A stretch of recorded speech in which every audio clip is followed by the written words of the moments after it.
And the results are in, and the findings of a recent study of video game violence shows a link between elevated aggressive actions and the playing of violent games. Jared Ransom has more. Oh, you son of a Anger and violence can be attributed to many things. You might have had a bad day at work. You got a bad grade on a midterm. Or someone's attitude just rubbed you the wrong way. But what if someone told you your anger or violent actions could be attributed to video games? The back and forth debate on whether video games have an effect on your temper can be put to rest because of a recent study conducted by one professor here at Iowa State. Craig Anderson, Distinguished Professor of Psychology whose professional emphasis is in human aggression via media violence, recently published a psychological study, which was printed in a few of the world's top scientific journals and headlined the Wall Street Journal and USA Today.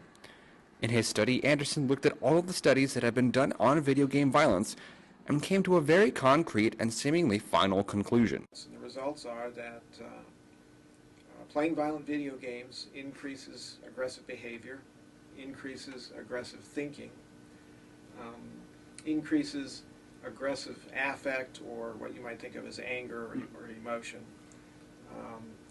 It also increases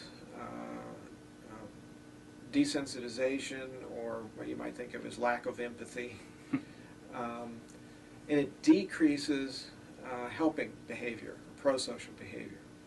Anderson makes clear in his study that just because one plays a video game once and has no elevated aggressive acts doesn't mean that those instances are evidence against the results.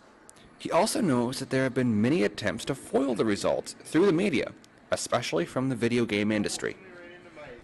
You know, any big money industry, I mean, the tobacco industry did that, the lead industry's done that. I mean, every major industry that has been found to produce a product that's harmful under at least some circumstances. It's like they have a playbook about how to delay action, how to keep the general public confused. Now that the study has become mainstream, what does Anderson suggest the next step be when dealing with the effects of media violence? We raised our kids on video games, but not on violent games. There are lots of very good nonviolent games out there that are, you know, a lot of fun, but they tend to not get the advertising budget. We could see some vast improvements in the rating systems, not just for video games, but for television content and movie content and so on. They're screening for how much blood and gore is in it. So an E-rated game that's basically a shooter game won't have a lot of blood and gore, won't have screams of agony. That's how it gets its E rating, but it's still a shooter game. It's still teaching this concept that the way you solve a conflict is to kill or injure, physically confront and fight the bad guys. Only time will tell if this study will have a substantive effect on the world of gamers. For iState News with Nick Oberender, I'm Jared Ransom.